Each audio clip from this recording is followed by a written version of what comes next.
Hey everyone, Kevin here. It is April 23rd, and we've just got breaking news that potentially the drug remdesivir from the company Gilead might actually not end up working. Now, there's a lot to talk about regarding this, but I want to open this up by saying, why does this matter? Because as soon as we have a treatment for what's happening, we can easily reopen the economy. Because if you get sick, you go to the hospital and you get treated. Without a treatment, we have what we have now, which is not great. Obviously, a vaccine is like the be-all, end-all, but a treatment would be nice for now. And last week, when there was hope that this drug remdesivir was actually working in leaked trials that Stat News published, that, hey, at the University of Chicago, there are trials going on and doctors are indicating that 113 severe patients are showing positive signs, or they're walking out of the hospitals within 6 days. Everything was great about this potential Ebola drug working,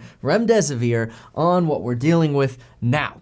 That stock quickly shot up 16% in after hours, and the next day it was up like 10%. Well, now we hear that, no, it may not be working. Now, again, there's more to say about this, but stocks have promptly pulled back.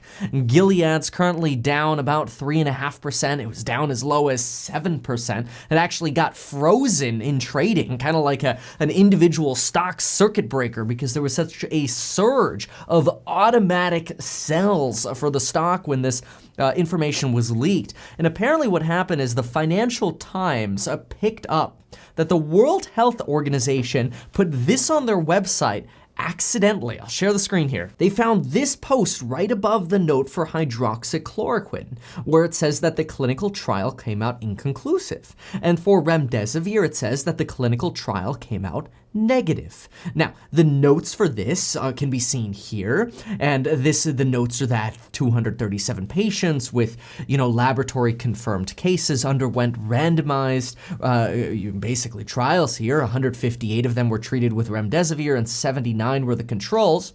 And essentially, they reported that they didn't see a dramatic benefit with the use of this. Now, the Financial Times reports that this is actually a Chinese trial, and the results were not supposed to be released. This information was published in error, according to the World Health Organization, and it has since been removed. This information is currently undergoing peer review, and it's not ready for publication. But beyond that, Gilead issued a statement and said, wait, we can't make inappropriate characterizations of the study because this study was actually terminated early due to low enrollment, and it was underpowered to enable statistically meaningful conclusions. As such, the study results are inconclusive, though trends in data suggest a potential benefit for remdesivir, particularly among patients treated early in the disease. So we've got this sort of mixed bag of information here, and the stock market has certainly started reacting. We've seen a pullback in the stock market from earlier gains that we had in the day, because this is hopeful. We want hope. We want to believe that a treatment and cure is on the forefront. But what does this mean for future stimulus money? Well, here's the thing. If we have an announcement that comes out and says, hey, we have a treatment, and now all of a sudden when people go to the hospital, they can get treated and they're out of the hospital in 6 days. What does that mean? It means we can open the economy. It means people can go on cruises, people can go on planes. You get sick on a cruise, go in the infirmary. Here's your treatment and you're done.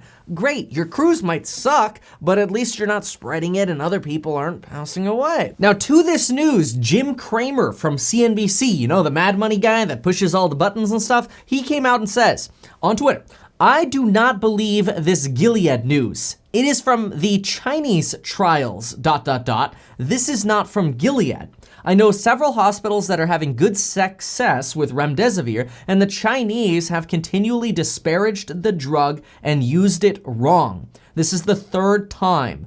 Do not believe the Chinese. There are 5 hospitals conducting studies in this country with real controls. That news will be out soon. This is the Chinese trial that has been blasted as not objective or serious. Plus, Jimmy Chill has no dog in the hunt. I can't own or short stocks, but please actually read the story for heaven's sake. Unless you think the Chinese have been honest and above board, then you can sell. But unfortunately, when we read the Financial Times story on this, we get nothing more than, hey, you know what? There were results in the New England Journal of Medicine showing early positive results with 68% of patients improving. However, the study was not an official trial, but rather a collection of data from patients who had been given the drug on a compassionate use basis, which just basically means they had no other options. And it's kind of like, here, let's try this and hope you get better. And then, of course, we have a study on monkeys that did well. But we also know that this drug was originally produced to combat Ebola and flopped on Ebola as well. So what does this mean for potential stimulus? Well, here's the thing. Here's the calendar for stimulus,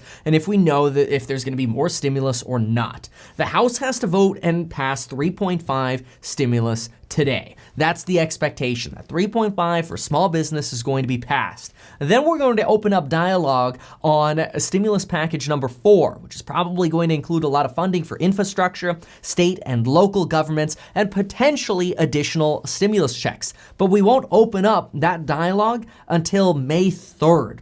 Now, May 3rd is when debate begins on stimulus package 4 in the House and Senate.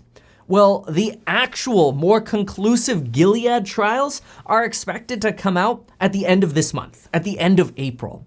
So that's about 4 to 5 days before Congress is set to debate.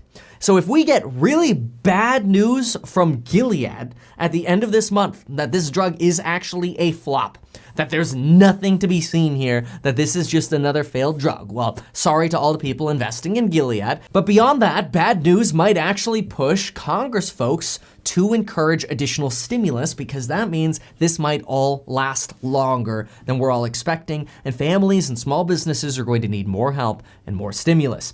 To which the Treasury Secretary, Steve Mnuchin, has already said, he mentioned this again this morning, that we are at war and we will spend whatever is necessary to win this war. We'll worry about the money and the debt later. Essentially, I'm paraphrasing here. On the flip side, if these trials that come out at the end of this month end up positive, and there is hope for a solid treatment and a cure for this issue, then that's not going to look so good for additional stimulus, but it is going to look good for saving lives and opening up our economy sooner. So stay tuned. Keep your eyes on this Gilead trial. The drug is remdesivir, and we want to know what happens, and we're about a week away from knowing some real results. The first wave, not so good for the drug, probably better for stimulus. Let's see how the actual trials come out, and the non-Chinese ones, and let's see if Jim Cramer is right with his suspicion. With that said, make sure to go to the links down below. Get your 2 free stocks with Webull. When you deposit $100, you get 2 free stocks valued up to $1,400. Get your quote for life insurance. You can sign up within 5 minutes on your phone. And of course, check out my amazing programs and the coupon code linked down below. By the way, after you check out for one of those, you get a bundle coupon offer for the other ones, and everybody loves a good bundle. Thanks so much for watching, and until next time.